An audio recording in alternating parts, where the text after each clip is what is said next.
آج جو میں واقعہ آپ لوگوں کو سنا رہی ہوں وہ واقعہ کچھ اس طرح سے ہے کہ بتاتے جن کے ساتھ یہ واقعہ ہوا تھا وہ ان کے گھر میں وہ بزرگ تھے جن کے ساتھ یہ واقعہ ہوا تھا. تو وہ اپنے روم میں سوئے ہوئے تھے اور انہوں نے اپنی بیٹی کو آواز دی ہے کہ دیکھو مجھے کچھ ہو رہا ہے. انہوں نے کہا دیکھو تو مجھے کچھ ہو رہا ہے. تو ان کی جو بیٹی تھی، ان کی بیوی تھی، ان کی ماں تھی، وہ سب ان کے روم میں گئے. انہوں نے کہا کیا ہو رہا ہے. جب انہوں نے ان کو دیکھا وہ جو بزرگ کو، تو بتاتے کہ ان کا ایک پیر ہوا میں اڑ رہا تھا اور وہ زمین پر لیٹے ہوئے تھے. مطلب ایسا لگ رہا تھا کسی نے ان کے پیر کو پکڑا ہوا ہے اور وہ بول رہے تھے میرے پیر کو چھوڑ دو. اور وہ گھر والے ان سے پوچھ رہے تھے کہ مطلب یہ کیسے ہو رہا ہے.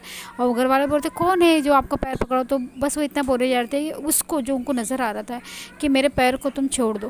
اور وہ پیر سارے گھر کے لوگوں نے دیکھا، ان کا جو پیر تھا وہ ہوا میں اڑ رہا تھا.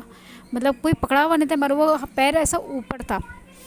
تو گھر والے بڑے پریشان ہوئے کہ کیا ہوا کر کے. انہوں نے پھر ڈاکٹر کو بلایا اور ڈاکٹر کو بلانے کے بعد جب دیکھا تو وہ ڈاکٹر بھی دیکھ کے حیران ہو گئے کہ مطلب وہ کیا علاج کرے کہ پیر ان کا ہوا میں ہے اور وہ زمین پہ لیٹے ہوئے. تو تھوڑی دیر تک یہ معاملہ چلا. اس کے بعد پھر وہ خود بخود پیر زمین پہ ان کے آ گیا. مطلب جیسے یہ ہوتا ہے انسان لیٹتا ہے تو پیر اپنا صحیح سے زمین پر آ گیا. اور اس کے بعد پھر ان کی طبیعت بہت زیادہ خراب رہنے لگی، بہت زیادہ. پھر تھوڑے دن کے بعد یہ پتہ چلا کہ جس گھر میں وہ لوگ رہتے تھے وہیں پر کچھ تھا، کچھ ایسا سایہ تھا یا کچھ ایسی چیز تھی جس نے ان کے پیر کو پکڑ رکھا تھا. تو اسی طرح سے جو لوگوں کے ساتھ ہوتے واقعے میں آپ لوگوں کو سناؤں گی.